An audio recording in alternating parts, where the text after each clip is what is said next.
Hey guys, Josh Reese here with a Josh Reese show, and today we're going to be talking about the Houston Rockets, doing a little breakdown series for you.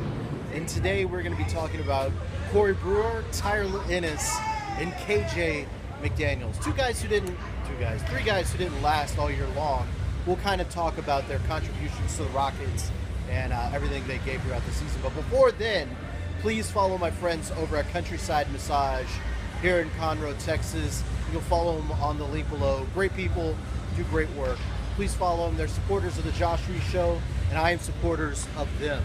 But let's get into today's topic, and that is the three guys that did not last all year long, ended up getting traded out of town. Corey Brewer was probably the biggest contributor for the Houston Rockets. Played the most games, probably had the most upside, if that makes sense. The upside to them wanting to win games. They really trusted Corey Brewer. When he was on his A game, he was a slasher. He was someone that could finish at the rim, and he played pretty good defense. But for the majority of the time for the Houston Rockets, he could slash, he could not finish at the rim, and he was not that great of a defender. So in the end, Sam Dekker ended up taking most of his minutes, and while Corey Brewer still played around 10 minutes a game, it was really just filler minutes. The other two guys, Tyler Ennis and KJ McDaniels, much less roles. Tyler Ennis was brought in before the start of the season when Michael Beasley was traded to the Bucks to bring in Tyler Ennis because the Rockets were kind of unsure about the point guard position. Patrick Beverley ended up getting injured and was out for the first part of the season.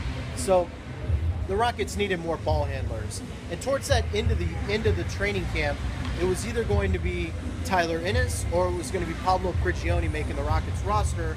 And it was Pablo Prigioni ended up getting bounced out of town. Tyler Ennis ended up coming in and provided the Rockets with next to nothing. His only playing time would really come in the first part of the season when Patrick Beverley was out with an injury. And Tyler Ennis played around 10, 14 minutes a game during those 11-12 games when Patrick Beverley was out. But as soon as Patrick Beverley came in, Tyler Ennis was relegated to pretty much deep bench role with Bobby Brown. KJ McDaniels, the third guy of this triumphant trio of traded players, had much of a less role for the Houston Rockets. His playing time, along with Tyler Ennis, came while Patrick Beverley was out, and the Rockets had to elevate a lot of people. Corey Brewer started some games for the Houston Rockets. Eric Gordon started some games for the team. The Rockets were really trying to kind of find a really good mix, a really good unit, and they really weren't able to find much with KJ McDaniels. And while he did show, there was a couple games where KJ McDaniels looked like he was someone that could contribute for the Rockets, which is pretty much McDaniels' career with the Rockets. There was games where he would flash, but then the Rockets would send him back to the bench and he would be no more.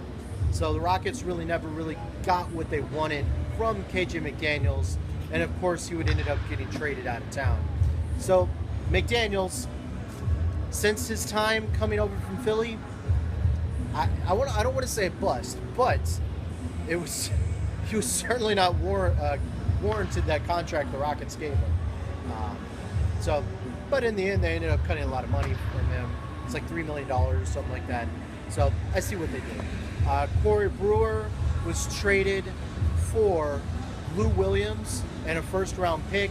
So the Rockets upgraded on that position. They came into the year wanting to upgrade over Corey Brewer, and I myself said the Rockets would never trade Corey Brewer. And that wasn't because I didn't think they didn't want to trade Corey Brewer. That was because I didn't think they could trade Corey Brewer. But they ended up finding the Lakers who wanted to move on from Lou Williams and send him out to greener pastures, and they netted a first-round pick from it. So the Rockets, I want to say 25th overall pick this year, is going to the Lakers. And Corey Brewer is on for an extra season for the Lakers. So Rockets are going to get Lou Williams from that deal, and he's going to be here for an extra year next year. So Corey Brewer, his career with the Houston Rockets is probably going to be memorized in that Game 6 against the Clippers. And that's pretty much it. Tyler Ennis' career with the Houston Rockets, much less memorable. He did absolutely nothing for the Houston Rockets, and it is kind of weird. He's a super, super young player. I don't think he's going to turn 23 until sometime next year. So, I mean, he still has plenty of time to figure it out in the NBA, but he has yet to do it so far. And I believe he averaged like under 2 points for the Rockets. But he did show something when he was traded to the Lakers. The Rockets wanting to make room for a potentially Andrew Bogut, shipped him out for Marwellis Hair. Okay, I can't pronounce his name. From the Spanish guy from the Lakers. They ended up cutting him instantly. The Rockets opened up a roster spot and opened up some cash. And they made even more cash when they shipped out K.J. McDaniels to the Brooklyn Nets, opened up about $3 million. So overall, neither of those three guys contributed very much to the Houston Rockets, although I will say the one game the Houston Rockets did beat the San Antonio Spurs, Corey Brewer started that game. Go back and look at that. They did not beat him on the other time they played. But Corey Brewer,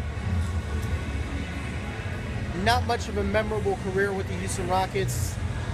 As I mentioned earlier in this video, his A game was when he was slashing and getting to the rim and finishing. But towards the end of his career with the Rockets, he just wouldn't have it anymore. And there was a quote, I can't remember if it was from, I think it was Zach Lowe, although it was probably someone different, but I think Corey Brewer said I'm going to screw this up so badly. He could get to the rim, he just didn't have enough talent to finish at the rim anymore.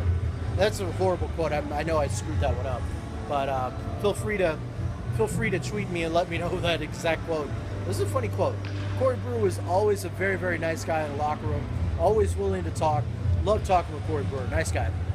But Rockets, much better without those three guys on the team. They have 2 roster spots that they can improve on for next season.